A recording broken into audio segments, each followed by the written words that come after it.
En esta segunda lección dedicada a cinemática vamos a profundizar en lo que son las componentes intrínsecas de la aceleración. Bueno, un punto muy importante en el tratamiento de esta unidad. Vamos a ver primero en la primera parte qué son las componentes intrínsecas, qué significan cada una desde una perspectiva matemático-física, obviamente. En la segunda parte del vídeo veremos cómo se aplica todo eso para clasificar los distintos tipos de movimientos que existen. Y al final del vídeo veremos un problema de aplicación donde vamos a calcular componente intrínseca, radio de giro, un ejercicio bastante completito, muy interesante porque bueno, es un punto donde los alumnos de primero de bachillerato suelen atrancarse un poco, ¿vale? Bien, empezamos con el tema de la aceleración, el concepto mismo de lo que son las componentes. Para empezar, sabemos que la aceleración es una magnitud física, cinemática, que mide cómo cambia la velocidad de un cuerpo. Es decir, es matemáticamente la derivada temporal de la velocidad. Ahora bien, la velocidad es una magnitud vectorial y por tanto posee un módulo, una dirección y un sentido. Así que podemos expresar la velocidad como el producto de su propio módulo. Fijaos que para poner módulo podemos simplemente eliminar la flecha de arriba. Si pongo la flechita arriba significa que estoy hablando del vector y si lo quito es que estoy hablando del módulo, es decir, en este caso de la celeridad, ¿vale? Multiplicada por un vector que le da la dirección. ¿Y quién es ese vector? Pues es un vector que se llama vector unitario tangente. ¿Qué es eso? Bien, recuerda que en el vídeo anterior aprendimos que la velocidad siempre es tangente a la trayectoria. Yo dibujo aquí una trayectoria curvilínea y en un momento dado he dibujado la partícula, el punto material y su vector velocidad, que siempre será tangente, ¿vale? Que va en la dirección de esa línea, voy a llamarla T mayúscula, T de tangente, pero claro, lógicamente cuando la partícula ya esté en otro sitio, pues la tangente va variando, ¿vale? Según se desplaza el cuerpo. Bien, pues podemos definir el vector unitario tangente como un vector que mide 1, una unidad de longitud, porque es un vector unitario, y lógicamente siempre está dirigido según la dirección de la tangente y en el mismo sentido en que se desplaza el cuerpo, ¿vale? Así que sería un vector que obviamente va cambiando según nos movemos a lo largo de la trayectoria. Eso sí, siempre mide una unidad, ¿vale? Porque es un vector unitario. Es decir, sería un vector, a diferencia del IJK, que cambia de dirección porque se adapta a lo que es la trayectoria.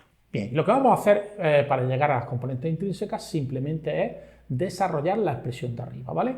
Es decir, sabemos que la aceleración es la derivada del vector velocidad y el vector velocidad se puede descomponer en producto de una celeridad por un vector unitario tangente. Así que vamos a desarrollar la derivada de un producto utilizando las reglas que aprendemos en matemáticas, ¿vale? La regla de la cadena. Tendríamos que hacer la derivada del primero, que sería la derivada del módulo con respecto al tiempo, por el segundo sin derivar, más el primero sin derivar, que es el módulo, multiplicada por la derivada del vector unitario tangente a la trayectoria. Con lo que acabamos de llegar a descomponer la aceleración en suma de dos términos, ¿vale? Y estos dos términos, sin lugar a dudas, son dos aceleraciones, ya que al sumarse generan una aceleración. Así que no puede ser galleta y pepino, tienen que ser aceleración y aceleración. ¿Cómo se llaman estas aceleraciones? Pues mira, esto creo que se ve claramente que esta parte es una aceleración que va a llevar siempre la dirección de la tangente, por lo cual se le llama aceleración tangencial. Aceleración tangencial. La vamos a representar con A sub t. Mientras que esta, que es un poquillo más difícil de ver, para llegar a esta tenemos que darnos cuenta de que en ella se está mencionando el ritmo con que cambia el vector unitario, ¿vale? Y un vector unitario, lo único que no cambia es en su módulo, ya que si es unitario y por definición siempre mide 1, con lo cual lo único que puede cambiar en el vector unitario tangente a la trayectoria es la dirección. Fíjate cómo cambia la dirección. Según la partícula se va moviendo, el vector se va combando, acercando, dirigiendo en el sentido de la concavidad, es decir, hacia adentro de la curva. Es fácil demostrar, aunque no lo voy a hacer porque excede un poquito lo que sería el nivel de bachillerato, que la derivada de ese vector unitario tangente lleva la dirección de lo que se llama línea normal, ¿vale? Es decir, sería una aceleración que va hacia un hipotético centro de curvatura que vamos a dibujar, por ejemplo, aquí, ¿vale?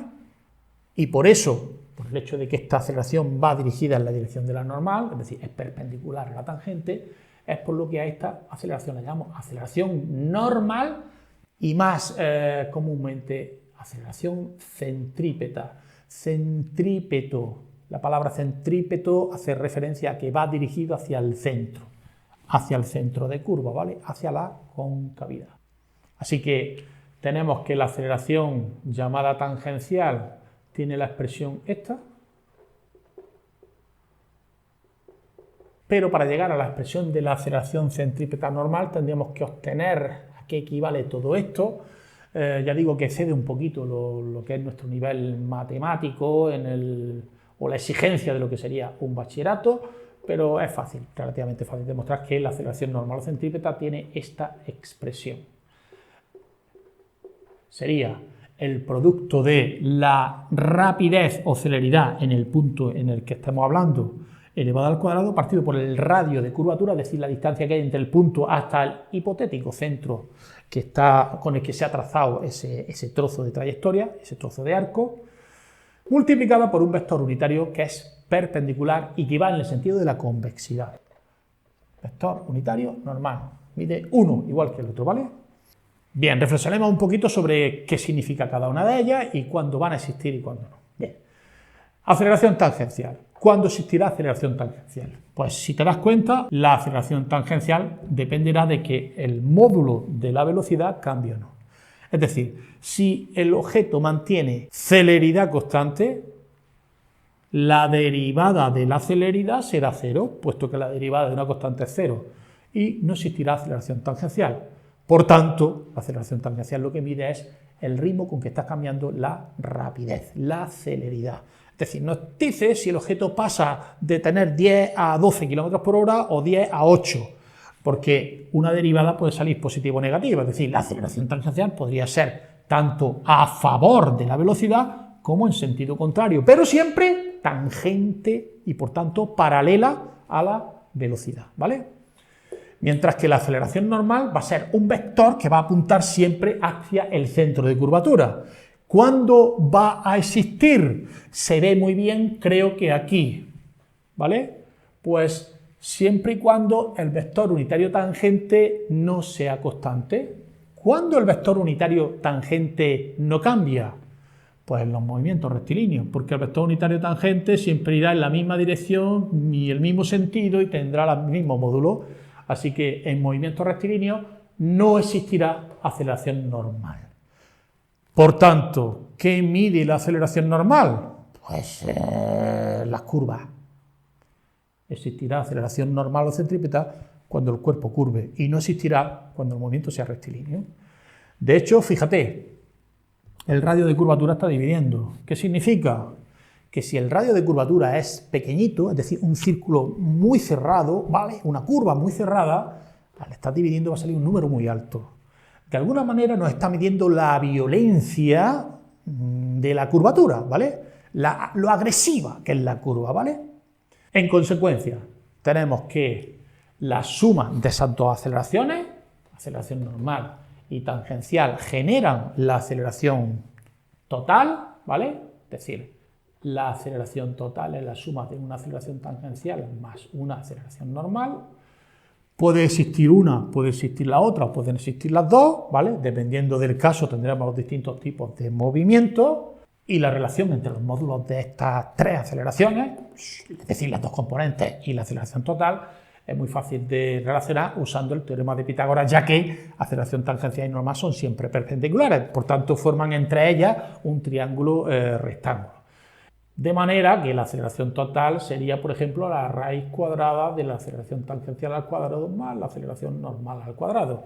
Obviamente podríamos despejar de aquí y calcular la normal, la tangencial o la total si conocemos las otras dos. Lo habitual es que tengamos que utilizar esta expresión para calcular la normal, que digamos que es un poquillo la más difícil de obtener, ¿vale? Y como conclusión final, podríamos decir que una partícula en movimiento posee siempre un vector velocidad que es tangente a la trayectoria, en tanto que la aceleración tiene dos componentes que están inherentemente unidas a la trayectoria. Fijaos que en toda la demostración no he utilizado sistemas de coordenadas, no he hablado ni de X, ni de Y, ni de nada de eso. Simplemente hemos utilizado como referencia de movimiento la propia trayectoria, así que son dos componentes intrínsecamente unidos a lo que sería el movimiento del cuerpo, ¿vale? Una de ellas, la aceleración tangencial, es paralela a la velocidad y mide si la celeridad aumenta o disminuye, y la otra es perpendicular a la dirección de movimiento y nos indica si se produce o no se producen cambios de dirección, ¿vale? Bien, y vamos a pasar ya a la segunda parte del vídeo, donde vamos a aplicar lo que acabamos de aprender para clasificar los distintos tipos de movimientos. En los cursos básicos suelen clasificarse los movimientos en función de la trayectoria del móvil. Y se habla de movimientos rectilíneos o curvilíneos en sus distintas versiones, como circular, elíptico o parabólico. Sin embargo, el concepto de aceleración es fundamental cuando queremos analizar las distintas situaciones que se pueden presentar. El caso más simple es cuando la aceleración es nula. Ni el módulo ni la dirección de movimiento se verán afectadas porque no existen aceleración tangencial ni normal. De ello resulta lo que llamamos movimiento rectilíneo y uniforme. Como la velocidad es constante, coincidirá con la media. Y si desde esta expresión despejamos la posición del móvil, llegamos a la conocida como ecuación del movimiento rectilíneo y uniforme, que nos dice que la posición del móvil en cualquier instante será la suma de la posición de la que salió más la velocidad multiplicada por el tiempo transcurrido. Y como siempre que hablamos de movimiento rectilíneo, todo se simplifica si hacemos coincidir la dirección de movimiento con uno de los ejes de coordenadas, X o Y, según se trate de un movimiento horizontal o vertical. Y para recoger y respetar la naturaleza vectorial de las magnitudes posición, velocidad, aceleración, podemos evitar el uso de vectores unitarios siempre que establezcamos un criterio de signo dentro del eje.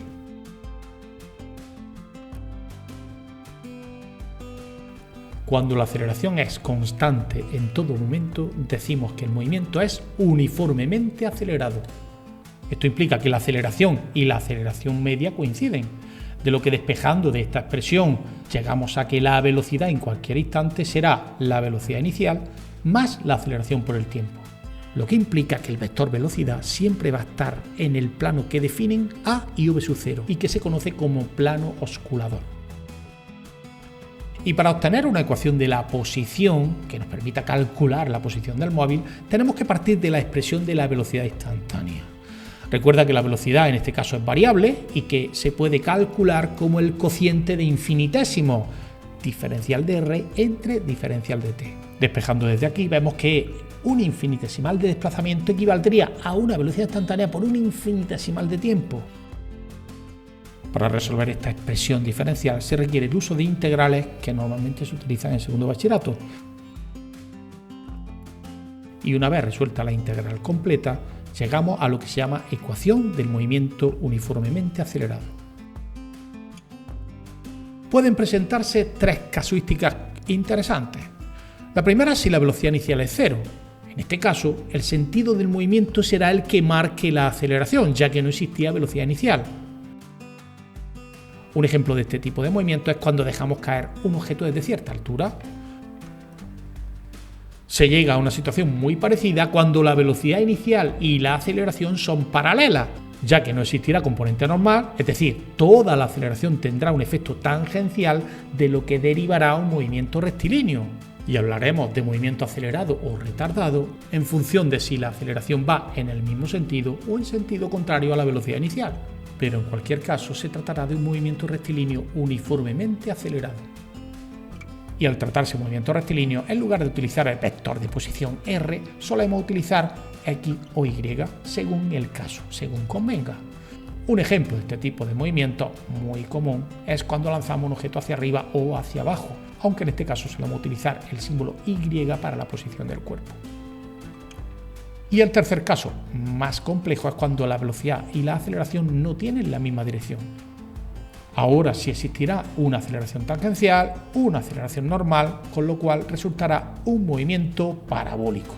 Uno de los casos más interesantes de este tipo de movimiento es el lanzamiento de proyectiles. que es un clásico que se estudia en primero de bachillerato y que trataremos específicamente en una lección que vamos a dedicar a composición de movimiento. En el caso de que la aceleración tangencial sea cero, pero la normal no lo sea, hablaríamos de un movimiento curvilíneo uniforme. Un ejemplo sería un vehículo circulando por una carretera con curvas a 50 km por hora. Ahora bien, si la aceleración normal es constante, entonces tendríamos que el radio de curva también es constante y estaríamos hablando de un movimiento circular uniforme. Cuando la aceleración tangencial es distinta de cero y la normal también, tendremos lo que se llama un movimiento curvilíneo variado.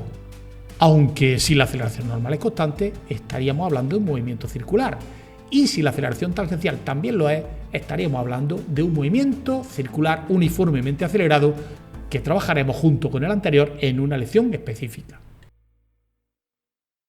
Bien, y vamos ya a resolver un problemilla en el que vamos a calcular componente intrínseca, un problema que creo que es muy completito, muy interesante para trabajar este tema, ¿vale? Bien, nos dicen que un móvil, una partícula, se mueve según esta ecuación vectorial de la trayectoria y nos piden que para el instante 2 segundos calculemos la velocidad, la aceleración, las componentes intrínsecas y el radio de giro. O sea, se entiende que posiblemente en el instante t igual a 2 está curvando. Posiblemente una rama de parábola, parece que es media parábola. Bien, en cualquier caso, con la ecuación vectorial lo vamos a resolver absolutamente todo, ¿vale? Bien, vamos a empezar por el cálculo de la velocidad. Sabemos que la velocidad se define como el ritmo con que cambia la posición de un cuerpo en cualquier instante. Lo primero que tenemos que hacer para calcular la velocidad y la celeridad a los 2 segundos es tener la expresión general de la velocidad. Y eso lo vamos a conseguir simplemente derivando, ¿vale? Derivando con respecto al tiempo, ¿vale? En matemáticas se deriva con respecto a x, en física con respecto al tiempo, que es la variable independiente, ¿vale? Más independiente que el tiempo no hay nada. Bien, la derivada de 2t sería, le bajamos la potencia, que es un cuadrado, 2 por 2 es 4, y le restamos 1 al exponente. Por tanto, sería 4t en el eje x, y en el eje y, como tengo t elevado a 1, se quedaría simplemente como 4j. Así pues, ya tenemos que la velocidad en cualquier instante se puede calcular con este algoritmo. Simplemente tendremos que introducir los 2 segundos aquí y tendremos ya la velocidad en el instante 2 segundos. Será 4 por 2, 8i, más 4j. En ese instante el cuerpo se está moviendo a un ritmo de 8 metros por segundo hacia la derecha y 4 metros por segundo hacia arriba, ¿vale? Que está formando un ángulo. Celeridad, pues podemos hacer directamente el módulo de esto o, bueno, hacer el módulo de la celeridad arriba, que por cierto nos va a venir bien, así que voy a hacerlo de esta manera. Voy a calcular el módulo de la velocidad de forma general, es decir, para que en cualquier instante podamos calcular la celeridad. Sería la raíz cuadrada de componente x al cuadrado, 16t al cuadrado, más 4 al cuadrado, que es 16. Puedo reducirla un poquito, porque 16 es 4 al cuadrado, podría sacar un 4 fuera de la raíz, y me quedaría 4 por t al cuadrado más 1. El módulo de la velocidad en el instante 2 segundos, que lo podemos escribir, tanto poniendo las barras laterales como simplemente quitando de encima la flechita de vector, ¿vale? Yo soy muy de esta versión. Si no tiene una flecha encima, es que no es un vector, estamos hablando del módulo. Utilizo esta expresión, sería 4 por, como es 2 segundos, sería 4 más 1, la raíz de 5. 4 raíz de 5 metros por segundo. No es necesario que operéis, se puede hacer aproximadamente igual y hacer un redondeo, pero bueno, siempre que salen números exactos, pues no tenemos necesidad de redondearlo. Ahora bien, sí podemos poner 8,94 metros por segundo aproximadamente, ¿vale? Aunque si tengo que utilizar el cálculo para seguir calculando cosas, me evitaría redondeos utilizando esta expresión, ¿vale? Bien, vámonos ya con el apartado B, que nos pide la aceleración. Y si nos están pidiendo la aceleración es una magnitud vectorial, se entiende que me están preguntando por el vector aceleración. La aceleración es la magnitud que mide los cambios en la velocidad y por tanto se corresponde con la derivada de la velocidad con respecto al tiempo. Como ya tengo la ecuación de la velocidad hecho de antes, que es pues simplemente hay que derivar esta expresión. La derivada de 4t es 4i y la derivada de 4, que es una constante, es 0. Con lo cual tenemos que la aceleración va a ser de 4i metros por segundo cuadrado. Esto me está diciendo que se trata de un movimiento uniformemente acelerado, ¿vale? Se trata de un movimiento besito, movimiento uniformemente acelerado, no rectilíneo, no rectilíneo. Uniformemente acelerado significa que la aceleración es siempre la misma, tiene la misma dirección, el mismo sentido, lo cual no significa que sea un movimiento rectilíneo, ¿vale? De hecho no lo es, y lo vamos a ver cuando veamos las componentes intrínsecas, porque va a ver, si hay componente normal es porque está curvando, ¿vale? Bien. Para calcular las componentes intrínsecas lo primero que tenemos que saber es que la aceleración tangencial se calcula como la derivada del módulo con respecto al tiempo. Ojo, este es el módulo de la aceleración tangencial. No le vamos a dar dirección y sentido, solamente vamos a calcular su valor, ¿vale? Su módulo. Bien, hay que hacer la derivada del módulo de la velocidad, no de la velocidad, que es lo que hemos hecho antes. La derivada del módulo. ¿Por qué me explico? Sabíamos que la aceleración total se descompone en sus componentes intrínsecas, que son la derivada del módulo con respecto al tiempo multiplicado por vector unitario tangente más v al cuadrado partido por r por el vector unitario normal a la trayectoria, ¿vale? Esta es la aceleración normal y esto es la aceleración tangencial, son módulos. Bien, por tanto, el módulo de la aceleración tangencial se obtiene derivando esta expresión.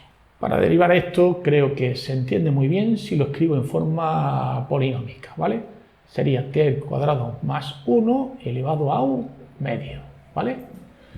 4 por, y habría que hacer la derivada de eso.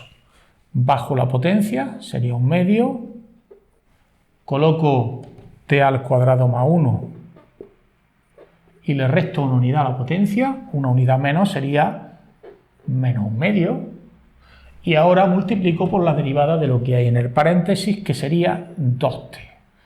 Es decir, me va a salir, lo pongo aquí debajo que no quiero chocar, sería 4 por 2 son 8, entre 2 es 4, sería 4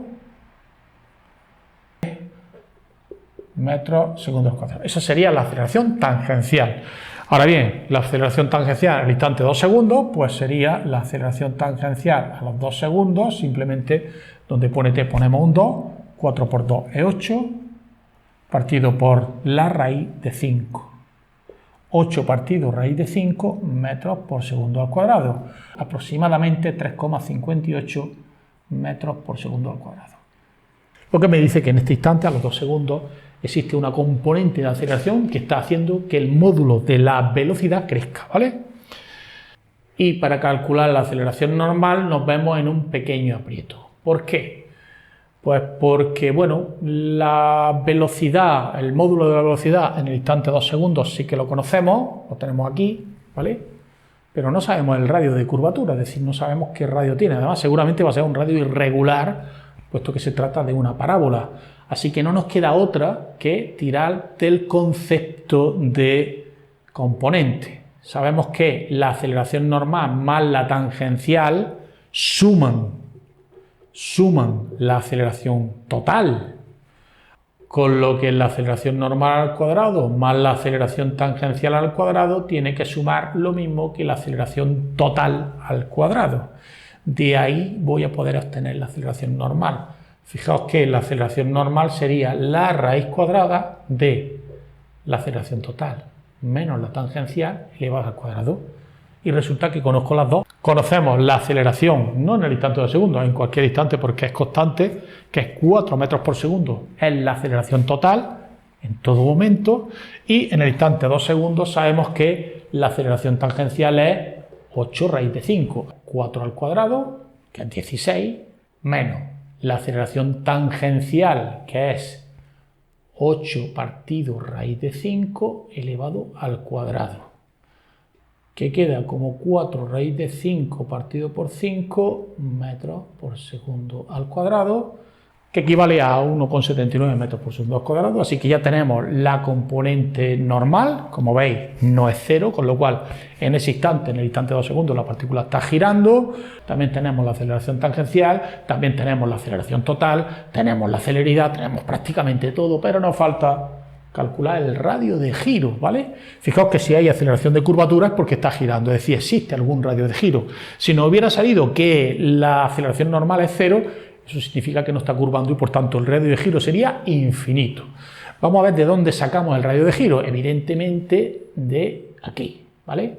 Sabemos que la aceleración normal nos acaba de salir 1,79 metros por segundo cuadrado, o 4 raíz de 5 partido por 5, pues vamos a utilizar esta expresión.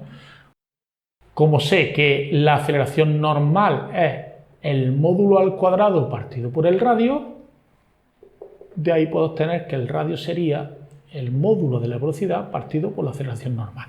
En el instante 2 segundos, 4 raíz de 5 metros por segundo que hay que elevar al cuadrado, dividido entre la aceleración normal en el instante 2 segundos, que es metros por segundo al cuadrado, y la unidad es, observad, tengo metros y aquí arriba hay metros al cuadrado, aquí hay segundos cuadrados, aquí hay segundos cuadrados. Así que uno de los metros de arriba se va, el otro no, metros. Así que tenemos que la solución sería 20 raíz de 5 metros, que equivale a unos 44,7 metros de radio de curva, ¿vale? Bien, con esto, pues bueno, quizás muy rápido, pero creo que es suficientemente claro como para que entendáis cómo se manejan, pues bueno, este tipo de ejercicios que no son tan difíciles, ¿vale? Bien, nos vemos en otra.